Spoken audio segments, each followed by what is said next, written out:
जैसे जैसे उम्र गुजरती है ये एहसास होने लगता है कि माँ बाप हर चीज़ के बारे में सही कहा करते थे।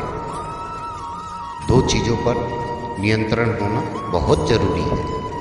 आमदनी ठीक ना हो तो खर्चों पर, और जानकारी ठीक ना हो तो शब्दों पर।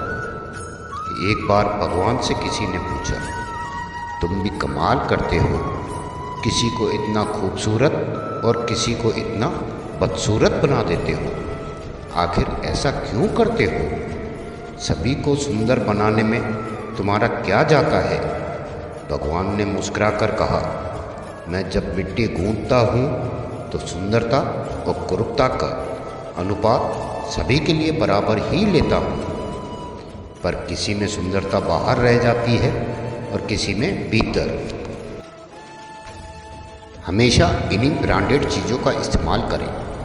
होठों के लिए सत्य, आवाज़ के लिए प्रार्थना, आँखों के लिए दया, हाथों के लिए दान, हृदय के लिए प्रेम, चेहरे के लिए हंसी और बड़ा बनने के लिए माफ़ी।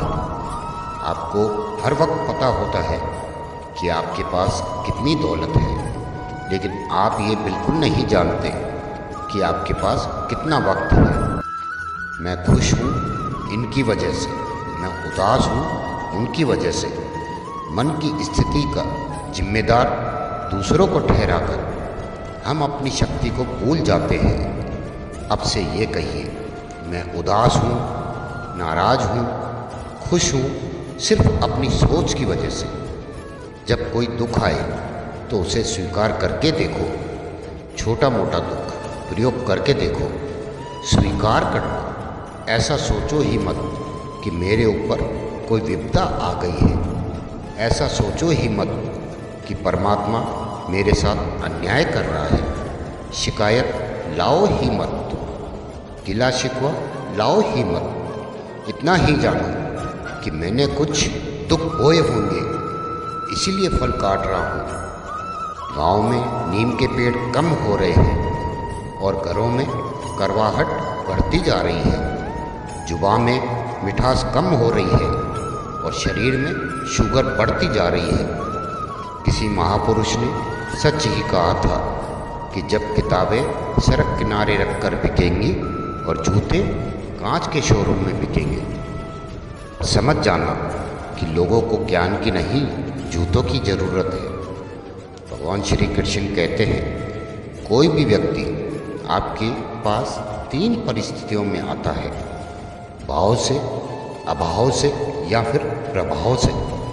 यदि वो भाव में आया है तो उसे प्रेम दीजिए, अभाव में आया है तो उसकी मदद कीजिए, और यदि प्रभाव में आया है तो प्रसन्न हो जाइए कि परमात्मा ने आपको इतनी क्षमता दी है।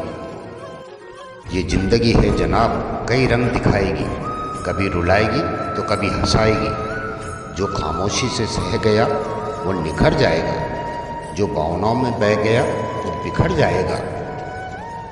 यदि पेड़ में उसकी क्षमता से अधिक फल लग जाए तो उसकी डालियाँ टूटना शुरू हो जाती है, और इंसान को औकात से ज़्यादा मिल जाए तो वो भी रिश्तों को तोड़ना शुरू कर देता है। नतीजा, आहिस्ता आहिस्ता पेड़ फल से वंचित हो जाता है और इंसान रिश्तों से। ध्यान से सोचना इस बात को। पैसे हैं तो रिश्ते कम हैं, रिश्ते हैं तो पैसे कम हैं, दोनों हैं तो सेहत कम है, तीनों हैं तो जीवन कम है। कहीं कुछ है तो कहीं कुछ कम है। सब कुछ मिलना बहुत कठिन है। अगर है सब कुछ तो यही स्वर्ग है, और हम स्वर्ग में हैं। फिर मिलेंगे दोस्तों अगली वीडियो के साथ। तब तक के लिए अपना ख्याल रखना और हमेशा मुस्कुराते रहना। राधे राधे।